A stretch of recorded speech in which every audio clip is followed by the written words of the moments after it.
For you are living God, you are powerful God, you are holy God. And this morning we have come to you, Lord, and asking your presence to fill us. Fill us, O Lord. Let your Holy Spirit touch us, O Lord. Hallelujah. We are here, O Lord, to say that we love you more than anything, O Lord Jesus. Hallelujah. Thank you for being with us. Thank you for your promise that you have given to us, that if we gather in your name, that you will come and visit us, that you will pour out your Holy Spirit. And Lord, this morning we are looking towards you, God. We are waiting on your Holy Spirit to come and fill our life. We are waiting on your Holy Spirit to touch each one of us, oh God, as we are going to worship you, as we are going to sing your songs, as we are going to hear your word. God, speak to us. Holy Spirit, fill our heart, fill our mind, fill our soul. In the name of Jesus, let all disease will flee today, O God. All people who are sick, in problem, in difficulty, they will experience the touch of God, O Lord. Hallelujah. We thank you, O Master. We glorify you, Lord. We praise your holy name. We worship you, O Lord. We give you glory. We give you praise. We give you honor, for you alone are worthy. Worthy of all glory, worthy of all honor, worthy of all praises. We worship you, Jesus. We worship you, Jesus. We worship you, Jesus. We worship you, Jesus. We worship you, Jesus. For you are holy, for you are good. You are my Lord, and I worship your name, Jesus. I worship your holy name, O God. Hallelujah. Thank you, Master. Thank you, Master. We are asking your presence to fill us, O God. Hallelujah. And I thank you for all the people who will join us, O God, to worship you. Let them feel the presence of God in their house, O Lord. Let them experience the power of God in their homes, O God. Hallelujah. And God, let there be deliverance today. Let there be love fill their heart and mind and soul, O Jesus. Hallelujah. We glorify your name. We praise your name. We honor your name. We worship your name. For you are worthy, you are worthy, you are worthy, you are worthy, you are worthy, you are worthy. You are holy, O God. Hallelujah. Thank you, Jesus. We bless your name, O Lord. Hallelujah. Thank you, Jesus. Hallelujah. We bless your name, Lord. Hallelujah. Thank you, Jesus. Thank you, Jesus. We worship your name, Lord. Hallelujah. Glorify your name, O God. Hallelujah. We praise your name, Lord. Hallelujah. Thank you.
Hallelujah. We worship you, Lord.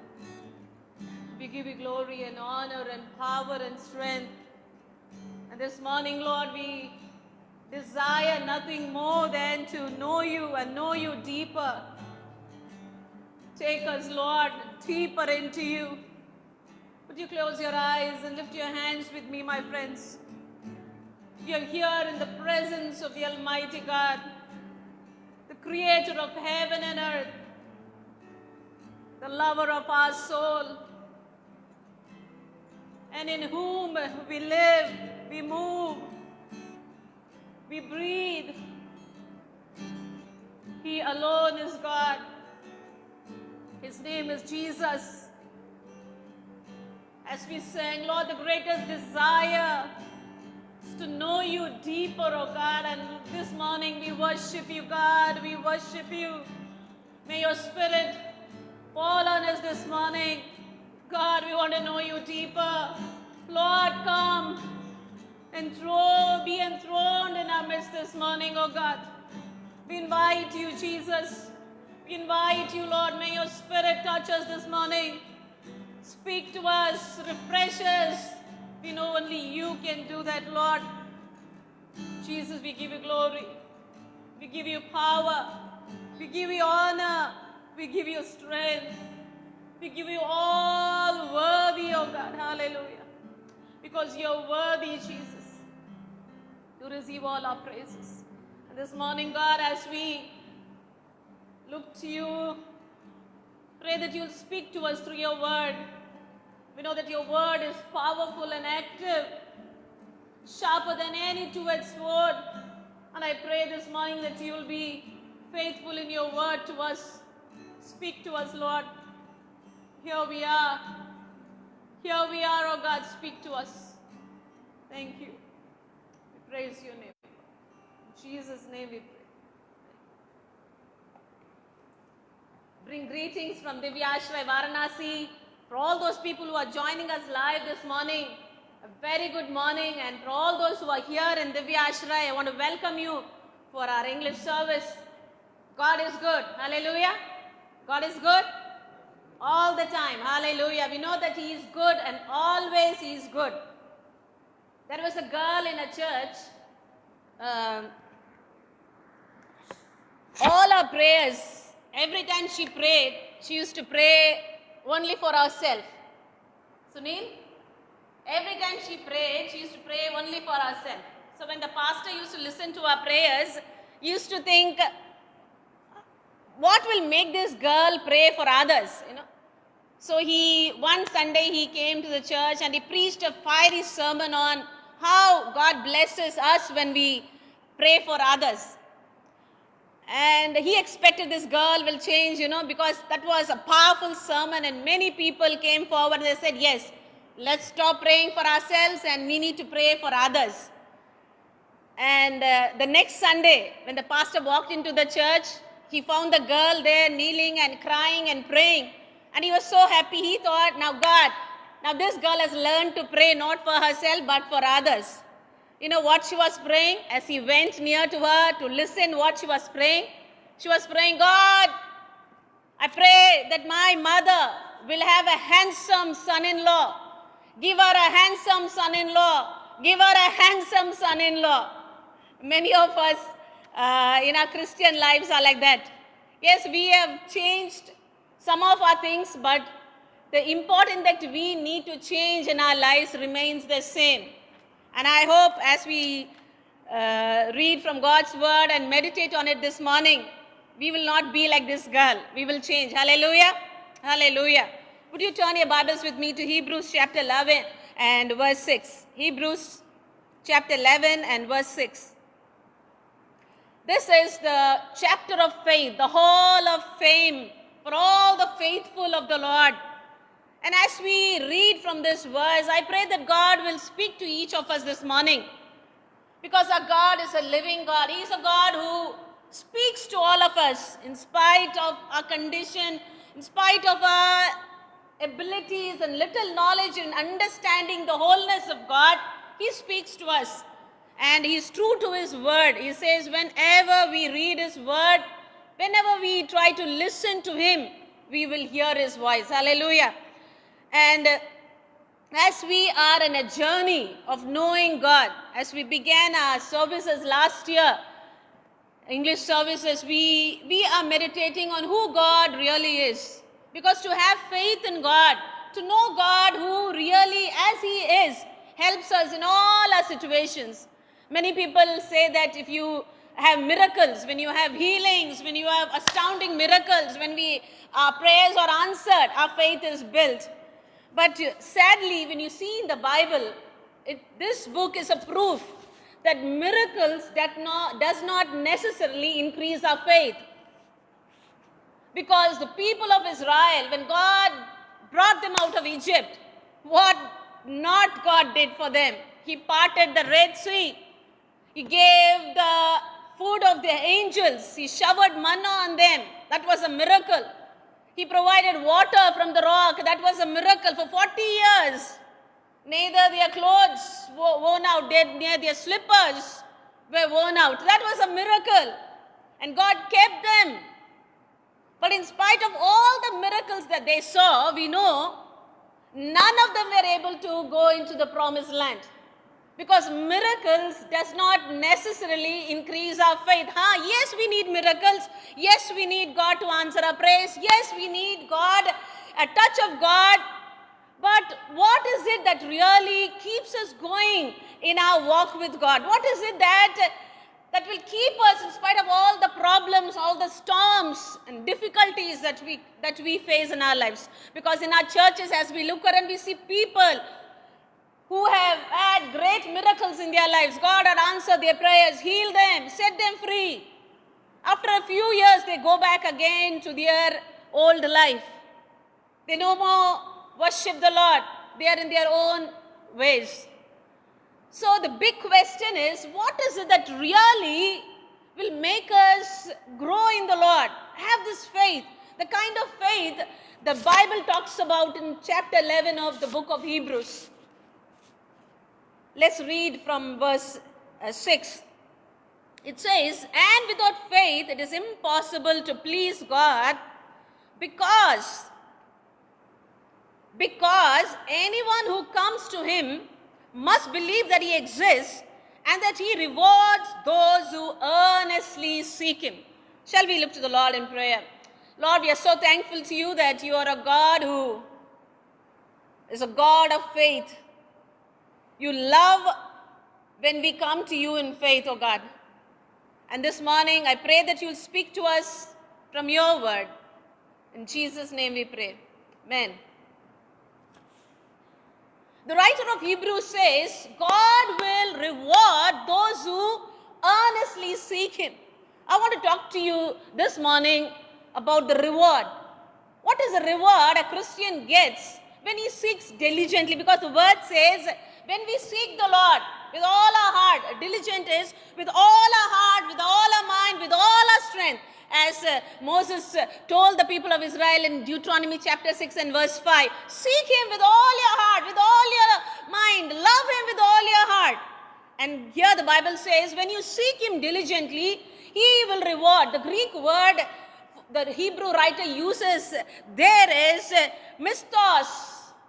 And it's just not the reward that he is talking about, but the giver of reward. Mistopodetes ginetai, the God who rewards his people. Because everyone in this world, we are in a treasure hunt, you know. We want God to reward us. As I was preparing this message, I was thinking, our life is like a treasure hunt, you know. All of us are seeking something. But in treasure hunt, the game, there is one treasure, and all of us need to seek that. But in this world, in our life, if we think about our own experiences, we know that all of us in this world are seeking different things. I want to talk to you about three kinds of worldviews, or three kinds of people who are seeking something in this world. Because basically, we are all seekers. There is no one in this world who can say, oh, I'm just living my life, I don't seek anything. Whether we confess it or not, all of us are seekers. And the first set of people that I want to talk to you today about is the Roman gang. The Romans chapter 1 gang. These people, if you read Romans chapter 1, verse 21, verse 25, again from 29 to 32, talks about people who are seeking the pleasures of this world. What is it? The pleasures. They have come here into this world to enjoy. They have nothing else in mind. Whatever they earn, by the time they go out in the evening, everything is gone. They earn, they work hard all day.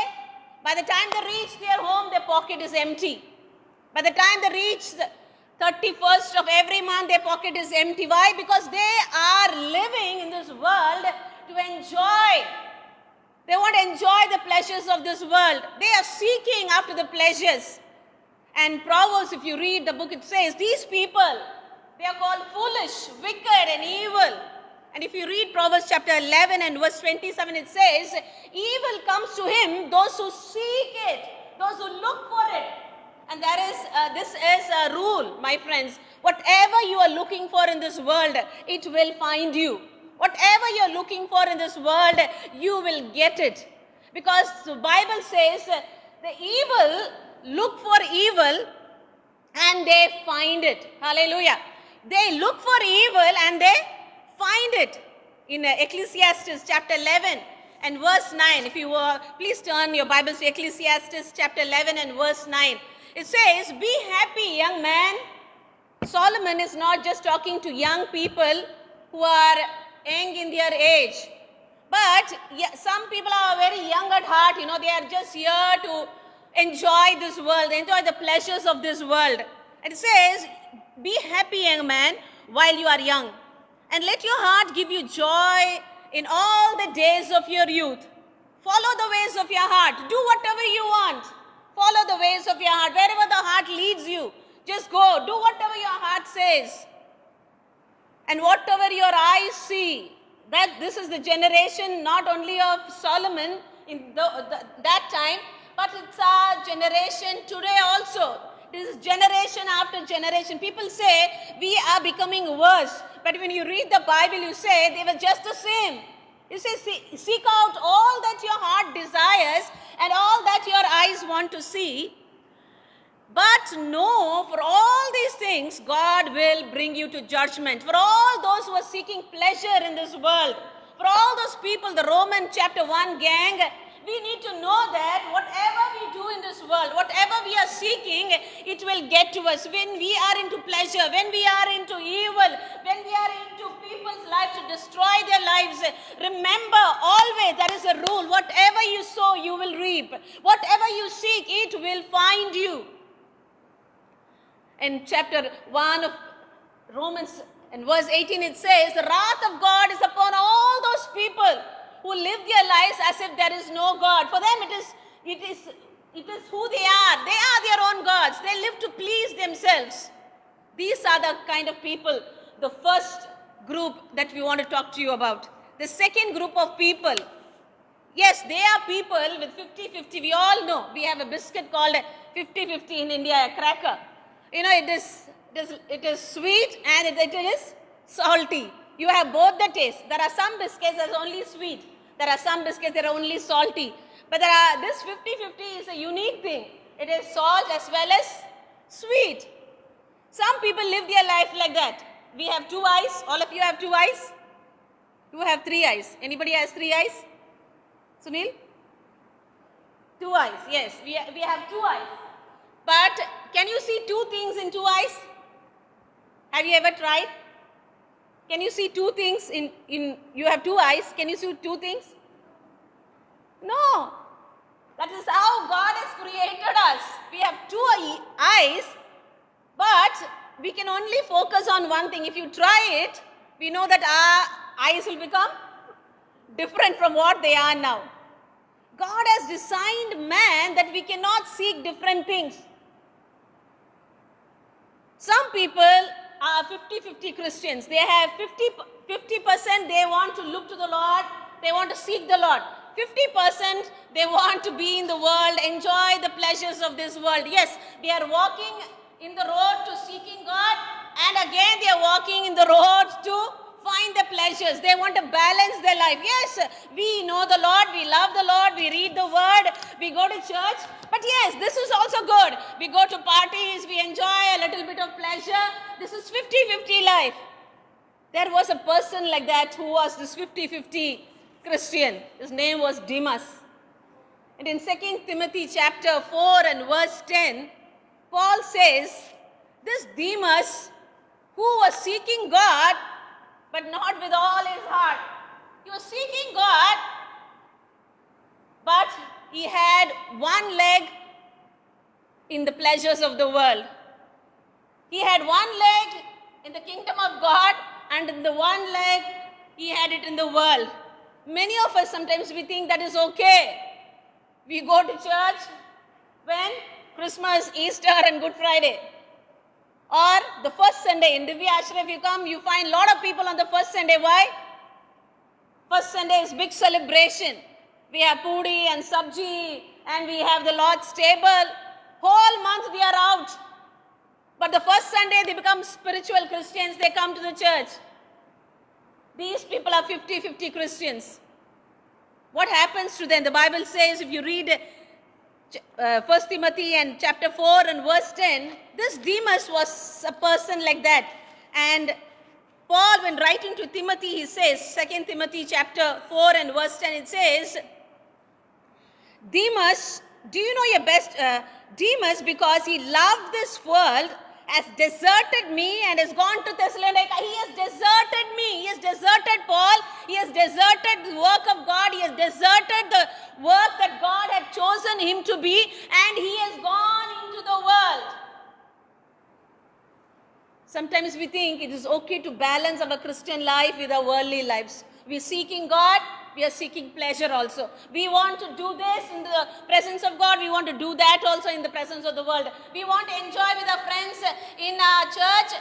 Again, we want to enjoy with our friends in the world. My friends, we cannot balance two lives. In Mark chapter 4, Jesus is talking about a parable, the parable of the sower. And in that, Jesus said, the kingdom of God is like a man, is like a sower who went out in the morning sowing his seeds. And there are 4 types of soil Jesus was talking about. The first, the seed fell on the way, on the path. The second set of seeds that fell on the rocky places. The third set of seed fell on the thorny bushes. The fourth set of seeds fell on the good soil. And we know the good soil, it came out, it was healthy, so it produced. But the first 3 types of soil, it says it denotes the heart of a person. When the word of God, the seed is sown, what happens in our heart? The first type of heart is on the way, on the path. They just hear it and they don't believe it, and the devil comes and takes out the word. The second set of people, the heart that Jesus was talking about, it falls on the rock. For a little while, yes, they are in the Lord. They want to worship the Lord. They want to seek the Lord. They want God's blessing. They want God's reward. But after a while, when problems come and persecution comes, they cannot stand. They become dry.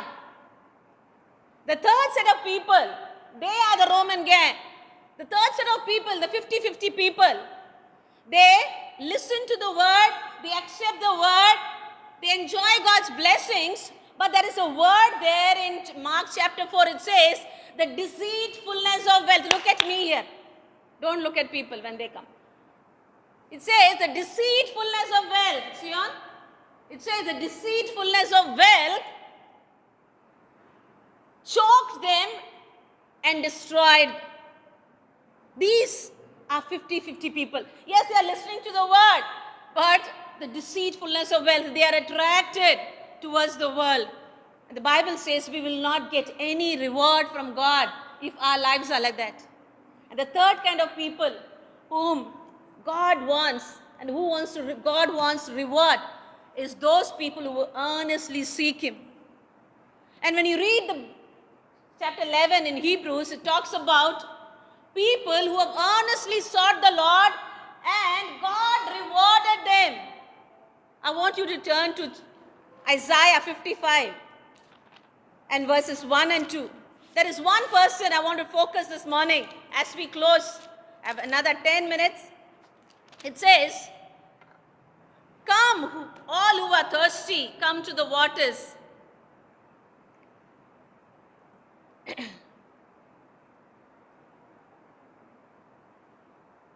"And you have no money, come buy and eat. Come buy wine and milk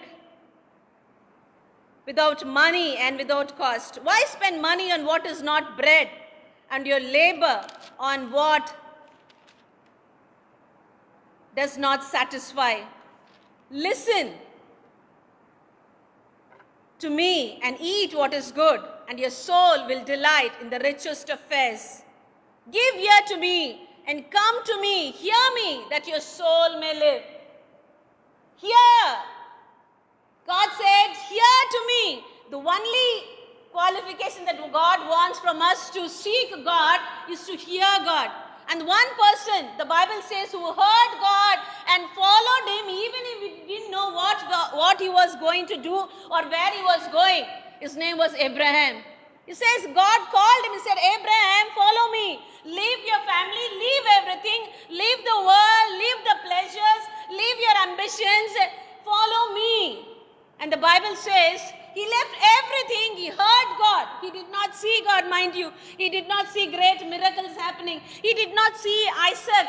He did not see the possession that what God was going to give him. He did not see the blessing that God was going to give him. He did not see the promised land that God wants to give him. But Bible says Abraham heard God and he followed. He sought the Lord with all his heart, not thinking of what reward he is going to get. Because once the disciples of Jesus all were gathered together around him, and Peter asked a bold question that many of us have in our heart, but we rarely speak it out. It says, "God, we have left everything to follow you." Jesus, when you called us, we were big fishermen. We were busy in our lives. We were fishing lots of fishes, thousands of fishes, earning a lot of money. But when you called us on the banks of the Sea of Galilee, Lord, we left everything and we followed you. What is the reward we are going to get? What will we get? Do we have this question sometimes in our hearts? Lord, we have left everything. We could do something better this Sunday morning. Many people are sleeping at home. We could have been sleeping in bed. Yes, we were doing that when we didn't know the Lord. Right, Saurabh? We used to get up late, 10 o'clock, 12 o'clock sometimes, because Sunday is holiday. But when God comes into our lives, Sunday becomes just not a holiday, it becomes a holy day. So sometimes we wonder, what is the reward that we get for all that we are following God?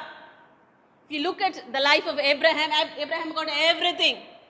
He became the richest man in that whole place. He had lots of possessions. When Eliezer, his servant, goes to look for a girl for Isaac, he says, "God has blessed my master Abraham with everything.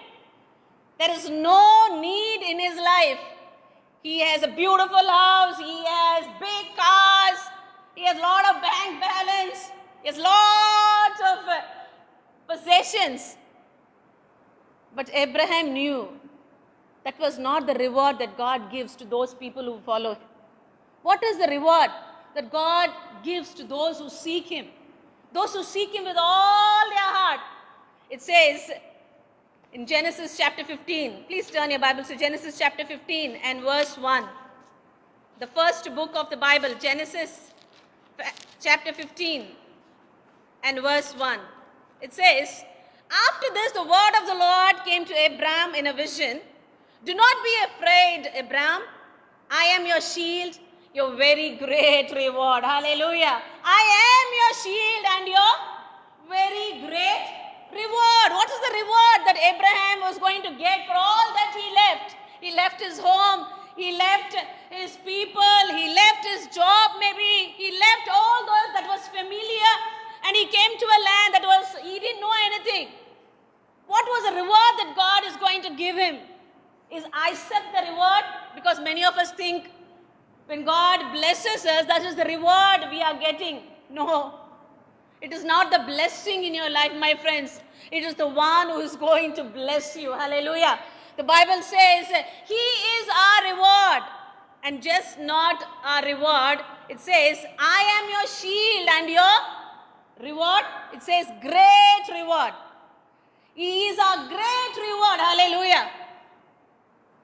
And if any of you are doubting this morning, what is the reward I'm going to get? Lord, I have left everything.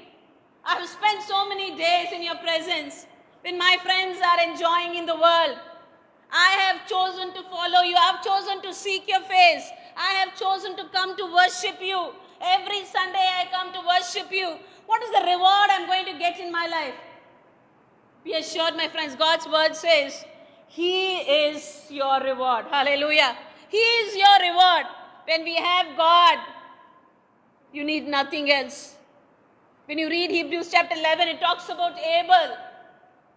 What is the reward that Abel got when he presented the offerings to God?